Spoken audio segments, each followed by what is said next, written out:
Your report also came out with an extrovert ambivert, which does mean that you do skew a little bit more to the talkative side, or at least outgoing nature, but you do have that ability to kind of reel it in when needed. Is that something that you find pretty useful, or do you still need your time to kind of recharge and regress as well? I 100% need to recharge. 100% can't be on all the time. I guess some that identify as extroverts need to be the life of the party. I've definitely been the life of the party. I've also been the quiet person in the corner observing. So I think that shines through in the ambivert side of like I can go either way. But generally, I guess paired with that relationship building, I'm rarely going to go into a call or an appointment or anything, just doing the bare minimum with communication, and that's verbal and nonverbal. So that's a big thing with extrovert. You hear extrovert and you think of the agent that will not stop talking at the closing table. We all have gone through those closings where everyone, including the attorney, is like, I'm so glad they're gone. Yeah. And that's not me. I'm extrovert in a way that I want to get things done, and I want to share relatable stories to ensure that my clients know that they're not the only ones that are dealing with this crap. They're not the only ones that are going to be sitting at the closing table reaching for the tissues because this was an emotional close for them.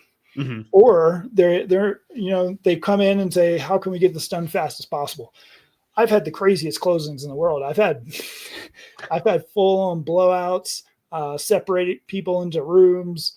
And through those scenarios, being an extrovert with extroverted nonverbal communications and nonverbal client relations, that may look like, let's not say much, but let's act in a way that I'm going to stand up, request that me and my client go to another room so that they can have a much more smooth, better experience. That's that I would argue is quite extroverted, Mm-hmm. of like that action part. Now, it doesn't mean that introverts can't do that too, but it may look a certain way. It may be like the agent is asking the attorney to step outside so they can talk in private. Either way, I really lean on those extroverted moments, not just to be loud and noisy and have the last word or whatever. It's more like that's where I get my energy from. Sure. Yeah, and it doesn't have to be something that just because you're extrovert, you love going and talking to 5,000 people at a conference. I think you've done a good job as your real estate and personal career has evolved of finding the commonalities in things that you like tapping into the veteran side, YPO. So you're still out there networking and going to these events, but it's something that you're also tying in that's a little bit more comfortable to you, and there's a familiarity to it as well.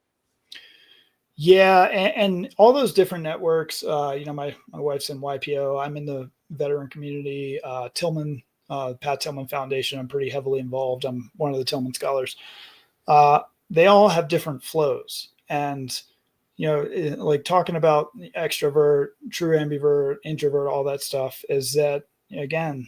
You go into a room of 200 people.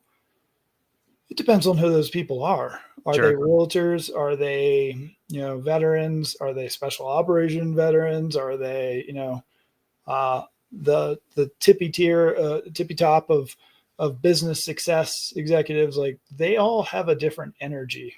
Yeah. So that ambivert side really, really helps maintain who you are, but also be a little bit flexible when it comes to those experiences.